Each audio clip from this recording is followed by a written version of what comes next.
On this episode of the Tunepact Podcast, we got the guys from Tired of Fighting. We're tired of fighting. Stay tuned on the Tunepact Podcast.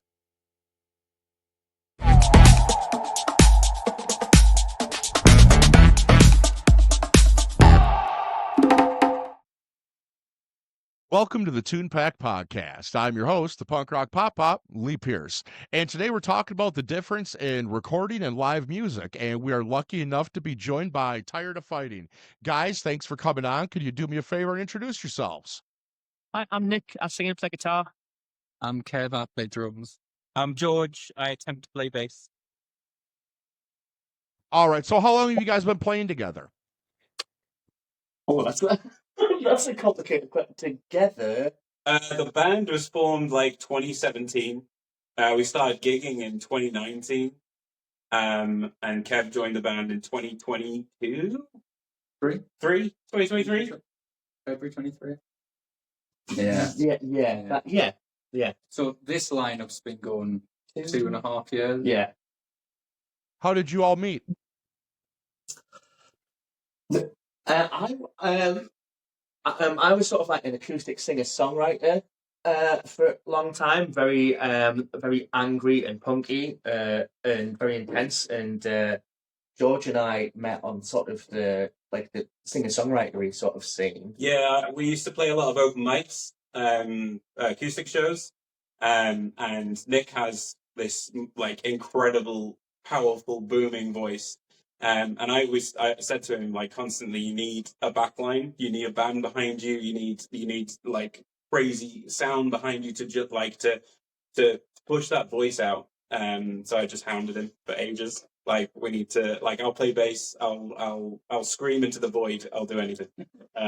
Let's do it. Yeah, he has, Nick, you've got a voice of an angel, and like it carries, and it's no, like completely understand what George is saying. I haven't had a chance to listen to like any of your like just solo acoustic type stuff, but yeah, like I mean, you got to have something balance that power out. Like I mean, you just have an amazing voice, so that's really cool. That's pretty good. Thank you. Yeah. Well, and it goes to show how people sometimes, look down or frown upon things like open mic nights and jam nights at different places. And it just goes to show the importance of those musicians making connections and networking. And it's just straight up building bands out of it, not like just cover bands, like going out there doing your own thing and ended up coming together with an amazing project like yours is really cool. It's a good tale to tell when people talk about open mics. I think open mics are incredibly important. They're incredibly important for me. I mean, not only just to meet like-minded people, but to find out if a song's any good or not. Right?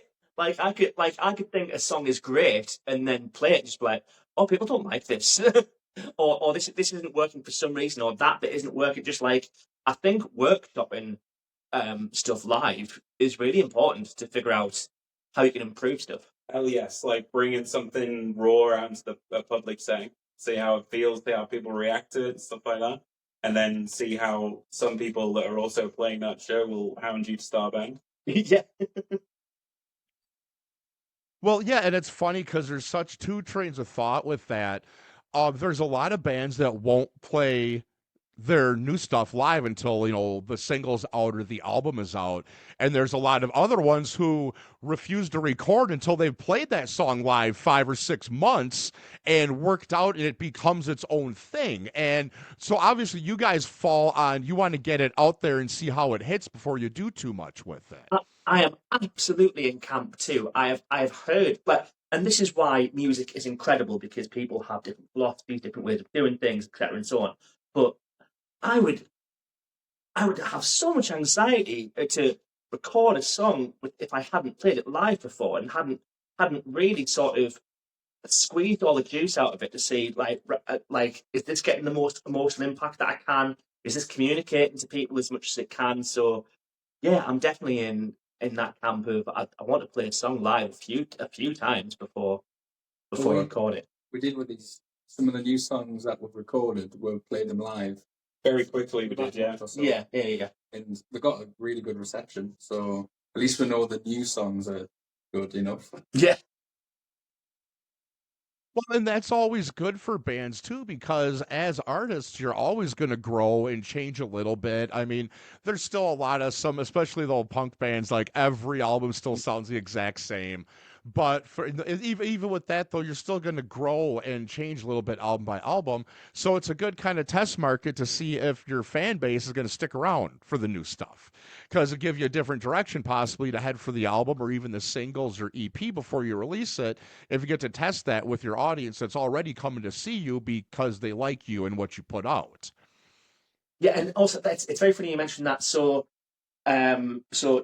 We're going to be putting out a debut album, whoop, whoop, but a lot of I can't believe I just did this. I'm so sorry. Can't believe I dropped a whoop whoop. But yeah, so a lot of the debut album is old songs that we recorded years ago. So we're literally hearing how we've grown as a band and how we sound now that we did years ago, sort of thing, and how the songs have mutated. And so yeah, it's really interesting. It's really cool. Well, yeah, a friend of mine's band, Smoke Free Home, I've had them on the podcast. It was cool to see well, not that young, but they've been playing there for about 5 years. And their first EP they put out, they loved it. And then they've been playing those songs for 5 years. And they finally had a little extra money. And instead of heading to the studio to record something new, they went and they re recorded and redid those original songs, because after playing them for 5 years, those ones on that vinyl or the CD isn't even the same track they're playing anymore. It's changed. Lyrics have changed. The rhythms have changed, and so much have changed. So it's cool to see bands taking their old stuff and redoing it and polishing it up to who they are now, instead of it's because it's, especially when it's something, if it's really great music and you're like, I want to see what they could do with it now other than just live.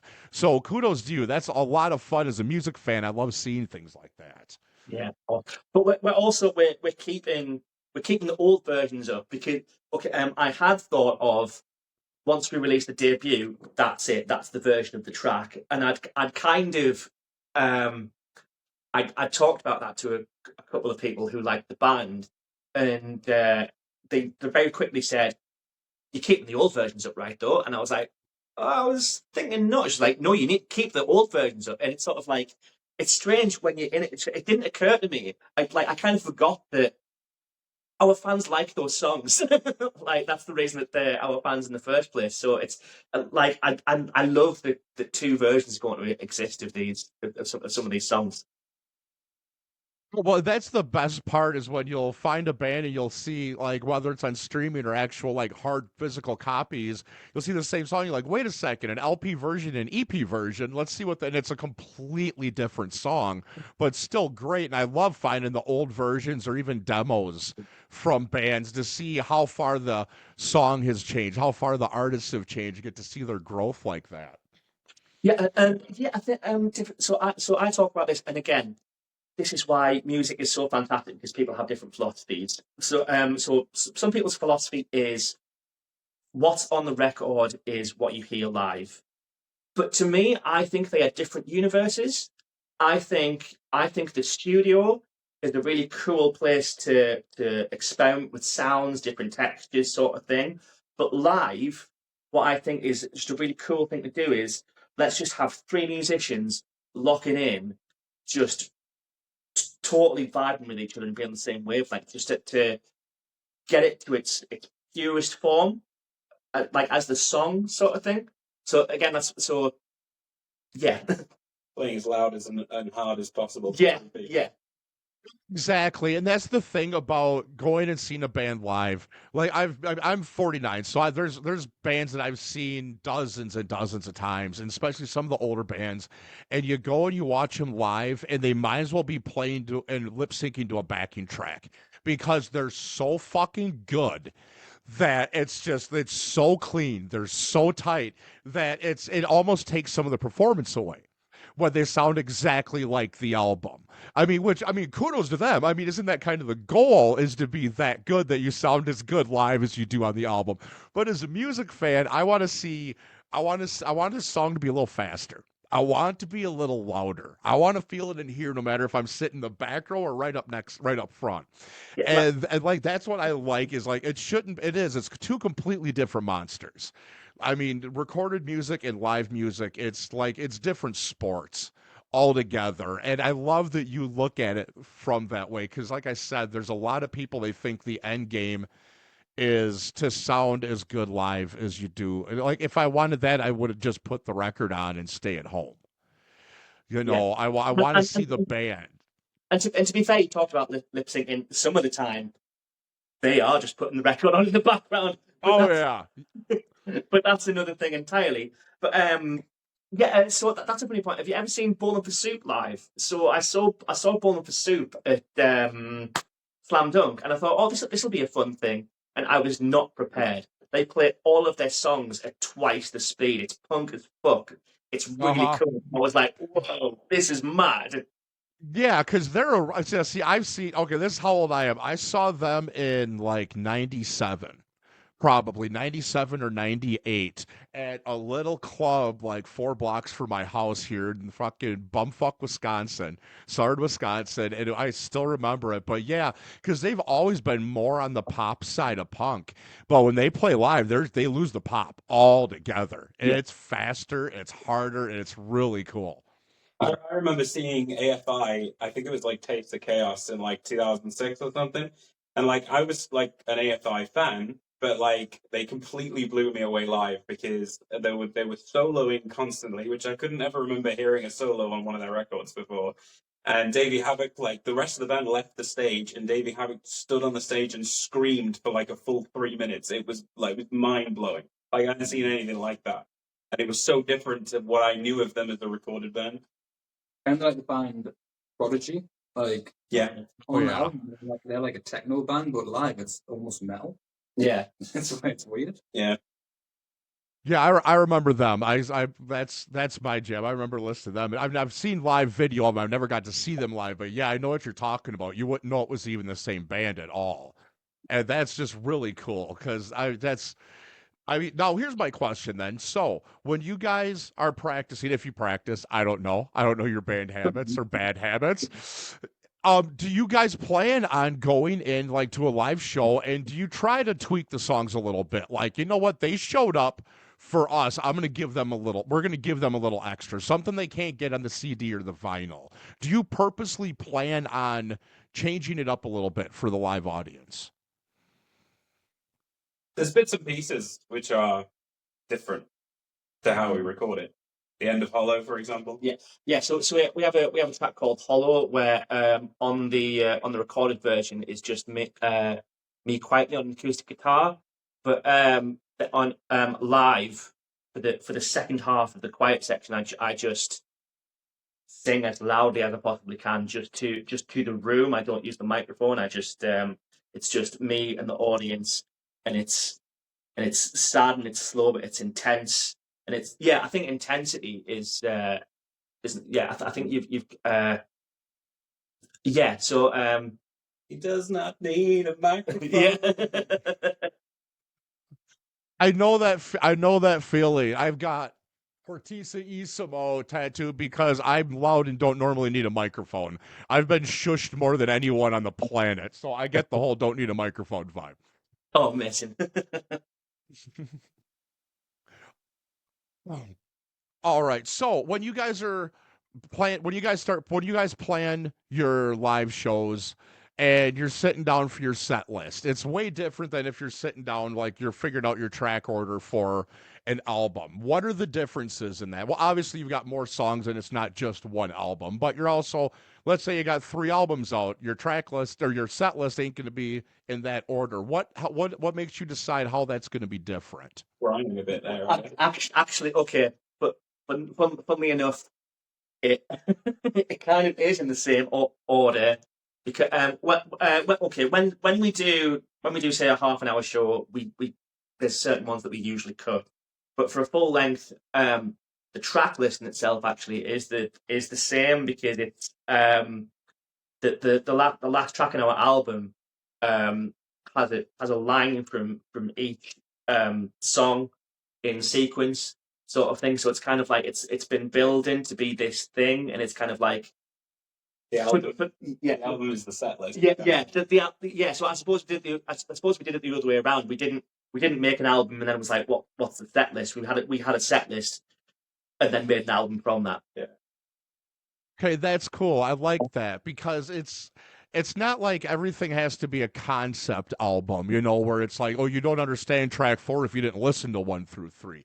But I love an album that sits, or even an EP that it's its own playlist. It's a set list, not just a track order. It doesn't need to tell a story, but there's got to be, that beginning to hit you, and then where it'll come in, and it's got to have the crescendo, and it's got to build. And I love that you guys look at it the other way around like that. That's really cool. That's a good insight into why your albums are what they are, why you guys are what you are. That's one of the things that we've always been quite big on, like dynamics as well, of loud and quiet, and then bits where it's just Nick with the guitar. And even when the way I approach drums live, like there's a lot more energy, and I'm up for it. So it's like, let's do more drum fill, let's do more crazy drum parts. So we've always kind of thought of the set list like that, of coming out strong, and then maybe trying to keep it going for the first 2 or 3, and then drop it and think about all the little sections that come in and out, and try and keep the crowd quiet, really, for certain parts. And when you hear the silence. And the drinking water section is very important. Yeah, that's something to so this happens a lot, and to emerging bands and emerging singers, whenever you take a sip of water and you think it's really awkward because the room's totally silent, that means you've got them in the palm of your hand, because everyone is listening to you drinking water. And if they're listening to you drink water, then they're listening to your fucking songs as well. Like that. That's really cool. That's a hell of a way of looking at it. It's not awkward. It should be, because if they're not paying attention to you, there's a bigger fucking problem. Yeah, don't be nervous. But the amount of times I've heard people say just like, "Oh, this is embarrassing." No, just take a sip of water. Take an extra second to sip the water and be like, "Okay, we're all in the zone together right now. This is fucking cool." I love it. And you realize you're just the puppet master, and they're just waiting. They're just waiting. There's something powerful about that. When you get quiet and everyone gets quiet, you're like, oh, all right. It's about 3 or 4 seconds, but it seems to last forever. Forever. Well, and that's the best part about live too, is especially if you're one of those bands that you don't have 2 minutes of banter between songs, because songs kind of lead into the next one. And even if you do, you'll have, well, so-and-so, Nick might need to take a break to get a drink, so you can do a solo, or so the fans get they'll get that extra drums where they're not going to get it on the album, because it's 3.5 minutes done, next song. So when you try to fill that time for each other, you get that fun. I tend to just sing Elvis. Yeah, really loudly. George sings Elvis if I ever need a tune or anything like that. But it's funny. It's funny you said about banter. So I acoustically was opening for the singer from We Are the Ocean called Liam Crombie. He was really good, but he was talking about his 2 loves, which was post-hardcore and folk, and that's kind of the same for me. My 2 loves are sort of like, emo punk rock sort of thing, and folk music, acoustic music, like Damien Rice, Glenn Hansard, people like that sort of thing. And in that world, storytelling and context is incredibly important. So I do tell a story about the song. Sometimes not. Sometimes they bleed into each other. It's very cool sort of thing. But sometimes the context of the story is really important, and it's actually it's an important part of the show kind of thing. The funny thing is that we don't often we do, but we often don't get requests for songs. We get requests for Nick's banter. I do sometimes get requests for particular. Tell the pigeon story, for example. Well, but that's not banter. That's not trying to kill 2 minutes between songs and give yourself a breather. That's part of the show, so that's different. That's what people are coming to see. They're not the guitarist cracking jokes between songs because they're tired, they're old, they need a 2-minute breather, man. There's a difference there. I mean, also, we are tired and old. Yeah, it's in the name. Yeah, that's true. I forgot about that. It is tired of fighting. Well, when you get tired of filming, like I said before, just let me know. We'll call it a day. It is bedtime, basically. So It is well, yeah, I suppose it is for you. See, it's only like 3 in the afternoon for me, so I'm just fine. I'll talk all night. I'll keep you guys up late. All right. So when it comes to marketing yourself as a band, I got to ask a couple marketing questions here. So, what's some things that you've seen, either that you've done or you've seen other bands do that were mistakes that you've learned from? I think we're trying to get on the social media trend quite recently, but we're not very like camera friendly. It's just hard, like when you see a lot of the TikTok stuff, and it seems like overacting. That's just not us, is it? Yeah, I suppose it's about finding your genuine voice. I suppose. I mean, like, so for example, Raised by Owls, a heavy band from England, and they do sort of skits, and some people love the skit videos, but would never listen to their music. But they're a really good band, sort of thing. But that's just something that works for them. I think. I think a mistake is maybe people try and sort of say, "Oh, we'll do this because we will think people will like that," rather than we'll do this because we think that is a cool and important thing to do. I think if that's your first point of reference of we will do this because it's artistically cogent or a good thing to do, then that will follow. You can do that and it'll help market and get the word out, sort of thing. But if you're just doing things to try and if you're being disingenuous, then I think people can tell. So your story is way more interesting than the thing that you think people want to hear. Yeah, that's the one problem not the one problem. There's thousands of fucking problems with viral trends and stuff like that. Yeah, not one problem, but the biggest one is you're right. People lose their own voice when they try to do that, and a part of that isn't no fault their own. It's their artists aren't into marketing. That's why I have a job. They don't know how to do it. They can't, think outside the box or that in that creative sense of the marketing side. Where if you want to do bands, I've seen bands do great with the viral trends, but it's because they do it tongue in cheek, stick to their own brand and do it in their own way instead of like, well, this is how everyone else is doing it. We'll do one of those aha moments where like, oh, it would be stupid. I got an idea. And that's the best way to do it because I see a lot of bands that lose their branding. And and when it comes to a band, I hate to break it down into, branding and product, but that really is what it comes down to. And it's so important to stay true to just who you are, not even the brand, but to who you are. You don't want to just sell yourself for a fucking TikTok video.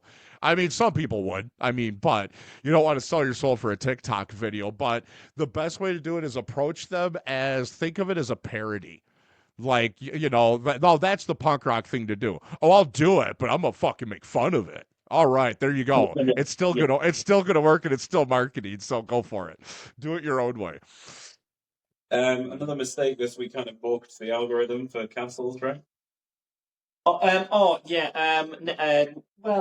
don't know if we did. Well, okay. Never, ever buy playlists. It's dumb and it's stupid, and it will be, and it's counterintuitive, and will do the complete opposite of what you think it's going to do. Basically, we didn't do that, but we did something where we pitch it to something, and we think that affected something. But anyway, the overarching point is don't buy streams. It's gross. Yeah, that goes across any social media platforms, not just Spotify for playlists. People see it podcasters do it all the damn time. You'll see a podcaster with 50,000 followers and all their videos have 3 likes and 0 comments. It's the same thing. You'll get those numbers inflated, and then they just and don't do anything again. But that's a learned one because the stuff, it's still relatively new, and there's so much different well, not even top, but opinions about it and points of view. Some people think it's good, some are bad, but you can't get the information you need to really be able to make an educated decision without kind of like, well, what do you do? Yeah, I mean, so there's a scientist called Hannah Fry who also uses social media and does clips and stuff, and sort of like she literally she played the game but did it in a scientific way. Like she did what Instagram told her would be the best way of doing stuff, and then she did it. She beta tested it and did it, and none of it made sense to actually what Instagram told it was going to happen. So not even Instagram knows. So it's just I don't even know their impact. Yeah.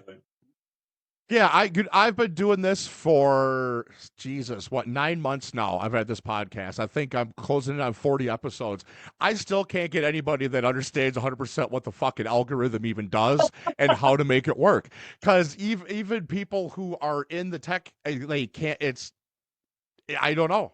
Maybe I'm sounding stupid, but like, there's so many variables, and it doesn't matter if it's Spotify or YouTube or fucking Instagram. There's so many little things that you can do right or do wrong and never know. It's ridiculous trying to get the information you need so you can make good decisions. And that's why it's important to, as we spoke earlier about, that's why it's important to stick with what's true to yourself, because you can do the thing that you think will be successful and still fuck it up. So you may as well do the thing that's true to yourself. Yeah, a lot of people, not just bands, not just the music industry, a lot of people even just personally have done what everyone said was the right thing to do instead of just staying who they were, and it can just ruin shit.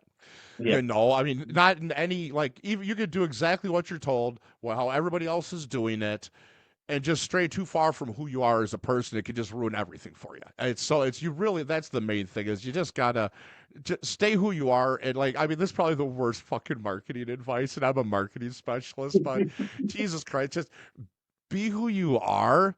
And if it's meant to happen, it's going to happen.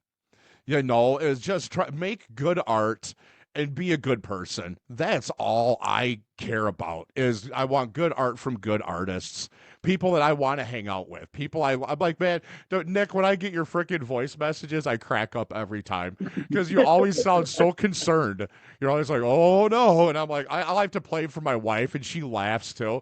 I was like, I love how have the open communication. You're always like, okay, we're gonna do that. You're just so driven. It's always so fun. I've been looking forward to this. So I was telling Brandon about it earlier today. He's like, oh, I think he was jealous.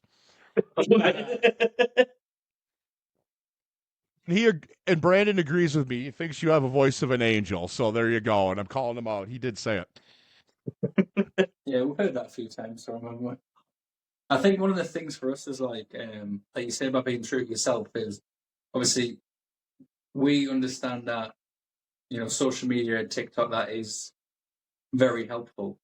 But if we started acting like influencers and having that kind of like fake sort of like online characteristic, then we've got loads of friends who would call us out on it. Yeah. Like this is fake. This isn't you at all. So we're trying to stay like who we are. We're still trying to do what we need to do. Oh, definitely. Well, so exactly. Was it last week you did the photo shoot? Oh yeah. The behind the scenes pictures are so great. You're just like, I'm fucking done with this. But that's why when I first coined the tired of filming, because I saw that first picture pop up on Facebook and I lost it. I'm like, yep, that's them. We try. We actually have a band motto. Should we do the band motto for them? Oh yeah. Yeah. Oh yes. Okay. So what's the motto? You know the band motto. Yeah. Okay. So 1, 2, 3. Oh no. That's what we do. That's what we get hyped before a show. Before we get hyped, we're like 3, 2, 1, go. Oh Jesus! Everything. I get hyped by standing up. Yeah.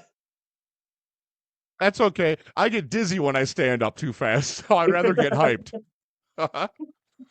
All right. So what do you guys got coming up?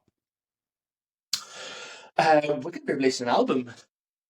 So, yeah. And there's going to be 5 singles. Oh, yeah, speaking of photo shoot, I put myself in a very compromising predicament for one of the single photo shoots. Because we've got singles to release, we've got albums to release.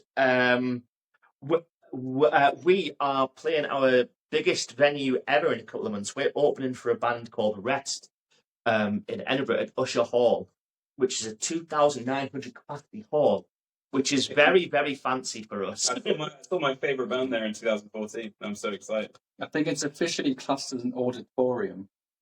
Okay. Oh, Sounds wow. Yeah, I've never played an auditorium before.